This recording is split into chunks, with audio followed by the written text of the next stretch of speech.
ಇನ್ನು ಪ್ರೀತಿಸೋಣ ಬಾ ಅಂತ ಇನ್ಸ್ಪೆಕ್ಟರ್ಗೆ ಮಹಿಳೆ ಕಾಟ ಕೊಡ್ತಾ ಇದ್ದಾಳೆ. ಪ್ರೀತಿಸದಿದ್ರೆ ಆತ್ಮಹತ್ಯೆಯನ್ನ ಮಾಡಿಕೊಳ್ಳೋದಾಗಿ ಬೆದರಿಕೆ ಹಾಕ್ತಾ ಇದ್ದಾಳಂತೆ. ಪೊಲೀಸ್ ಠಾಣೆಗೆ ಬಂದು love letter ಕೊಟ್ಟಿದ್ದಾಳೆ. Sanjana alias Vanaja ಎನ್ನುವಂತಹ ಮಹಿಳೆಯಿಂದ ಪ್ರೇಮ ಪತ್ರವನ್ನು ಕೊಡಲಾಗಿದೆ. ರಾಮಮೂರ್ತಿ ನಗರದಲ್ಲಿರುವಂತಹ ಇನ್ಸ್ಪೆಕ್ಟರ್ ಹಿಂದೆ ಬಿದ್ದಿರುವಂತಹ ಈ ಸಂಜನಾ ಮಹಿಳೆಯ ಕಾಟಕ್ಕೆ 11 ನಂಬರ್ ಅನ್ನ ಬ್ಲಾಕ್ ಮಾಡಲಾಗಿದೆ. 11 ನಂಬರ್ ಸ್ವತಃ ಇನ್ಸ್ಪೆಕ್ಟರ್ ಬ್ಲಾಕ್ ಮಾಡ್ತಾರೆ. ಇನ್ಸ್ಪೆಕ್ಟರ್ ದೂರಿನ ಅನ್ವಯ ಆರೋಪಿ ಸಂಜನಾರನ್ನ ಈಗ ಅರೆಸ್ಟ್ ಮಾಡಲಾಗಿದೆ. ಒಂದು ರೀತಿಯ ಇಂಟ್ರೆಸ್ಟಿಂಗ್ ಸ್ಟೋರಿ ಇದು. ಇನ್ಸ್ಪೆಕ್ಟರ್ ಹಿಂದೆನೇ ಮಹಿಳೆ ಬಿದ್ದಿದ್ದಾಳೆ. 11 ನಂಬರ್ ಇಂದ ವಿವಿಧ ನಂಬರ್ಗಳಿಂದ ಪೊಲೀಸರಿಗೆ, ಅದರಲ್ಲೂ ಸ್ಪೆಷಲಿ ಆ ಇನ್ಸ್ಪೆಕ್ಟರ್ಗೆ ಪ್ರೇಮ ನಿವೇದನೆಯನ್ನ ಮಾಡಿಕೊಂಡಿದ್ದಾಳೆ. ಇದಕ್ಕೆ ಸ್ವತಃ ಇನ್ಸ್ಪೆಕ್ಟರ್ ದಂಗಾಗಿ ಹೋಗಿದ್ದಾರೆ. ಈ ಬಗ್ಗೆ ಹೆಚ್ಚಿನ ಮಾಹಿತಿ ನಮ್ಮ ಪ್ರತಿನಿಧಿ ಅಂಕಿತಾ ಕೊಡ್ತಾರೆ. ಅಂಕಿತಾ, ಏನಿದು ಪ್ರೇಮ ನಿವೇದನೆ? ಒಂದು ರೀತಿಯ ಹೊಸ ರೀತಿಯಾದಂತಹ ಪ್ರೇಮ ನಿವೇದನ ಅಂತ ಇದು. ಖಂಡಿತವಾಗ್ಲೂ ನಾವು ಸಾಕಷ್ಟು ಲವ್ ಸ್ಟೋರಿಗಳನ್ನ ನೋಡಿದೀವಿ.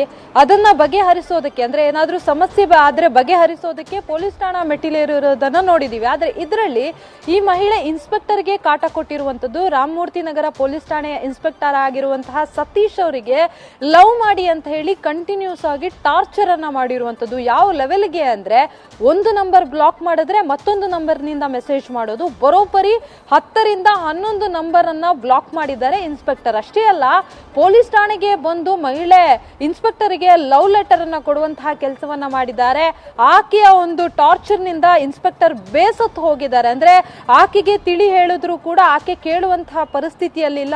ನಾನು ಕಾಂಗ್ರೆಸ್ ಕಾರ್ಯಕರ್ತೆ, ನನಗೆ ಮುಖ್ಯಮಂತ್ರಿಗಳು ಗೊತ್ತು, ಉಪಮುಖ್ಯಮಂತ್ರಿಗಳು ಗೊತ್ತು ಅಂತ ಹೇಳಿ ಕೆಲವೊಂದು ವಿಚಾರಗಳನ್ನ ಇನ್ಸ್ಪೆಕ್ಟರ್ ಮುಂದೆ ಪ್ರಸ್ತಾಪವನ್ನ ಮಾಡಿರುವಂತದ್ದು. ಅಂದ್ರೆ ನಾನು ಏನ್ ಬೇಕಾದ್ರೂ ಮಾಡ್ಬೋದು, ನೀವು ನನ್ನನ್ನ ಲವ್ ಮಾಡಿಲ್ಲ ಅಂತಂದ್ರೆ ಮುಂದಿನ ಪರಿಣಾಮ ನೆಟ್ಟಗಿರಲ್ಲ ಅನ್ನೋದ್ರ ರೀತಿಯಲ್ಲಿ ಆಕೆ ಒಂದು ಬೆದರಿಕೆಯನ್ನ ಹಾಕಿರುವಂತದ್ದು. ಅಷ್ಟೇ ಅಲ್ಲ, ನಾನು ಸೂಸೈಡ್ ಅನ್ನ ಮಾಡ್ಕೊಂತೀನಿ, ಅಂದ್ರೆ ನೀವು ನನ್ನ ಪ್ರೀತಿಯನ್ನ ಒಪ್ಕೊಳ್ಳಿಲ್ಲ ಅಂತಂದ್ರೆ ನಾನು ಆತ್ಮಹತ್ಯೆಯನ್ನ ಮಾಡ್ಕೊಂತೀನಿ ಅಂತ ಹೇಳಿ ಇನ್ಸ್ಪೆಕ್ಟರ್ಗೆ ಬೆದರಿಸುವಂತಹ ಕೆಲಸವನ್ನ ಕೂಡ ಮಾಡ್ತಾರೆ.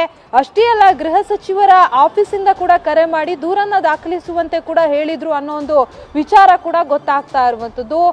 ಕಂಟಿನ್ಯೂಸ್ ಆಗಿ, ಅಂದ್ರೆ ಈ ಮಹಿಳೆಯ ಕಾಟಕ್ಕೆ ಬೇಸಂತದ ಇನ್ಸ್ಪೆಕ್ಟರ್ ಏನ್ ಮಾಡ್ತಾರೆ, ಅವರೊಂದು ದೂರನ್ನ ಕೊಟ್ಟು ಪೊಲೀಸ್ ಠಾಣೆಯಲ್ಲಿ ಒಂದು FIR ಅನ್ನ ದಾಖಲು ಮಾಡಿಕೊಳ್ಳುವಂತಹ ಕೆಲಸವನ್ನ ಮಾಡ್ತಾರೆ. ಅದಾದ ಬಳಿಕ ಒಂದು FIR ಅನ್ವಯ ಆಕೆಯನ್ನ ಬಂಧಿಸುವಂತಹ ಕೆಲಸವನ್ನ ಕೂಡ ಈಗಾಗಲೇ ಪೊಲೀಸರು ಮಾಡಿರುವಂತದ್ದು.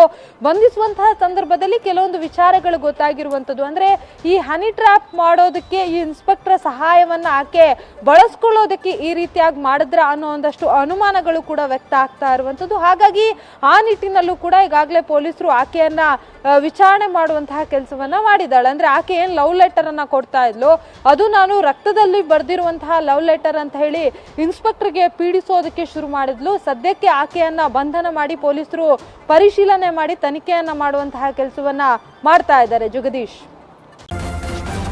ನ್ಯೂಸ್ ಫಸ್ಟ್ ನಿರ್ಭೀತಿಯಿಂದ ನಿಮ್ಮ ಪರವಾಗಿ.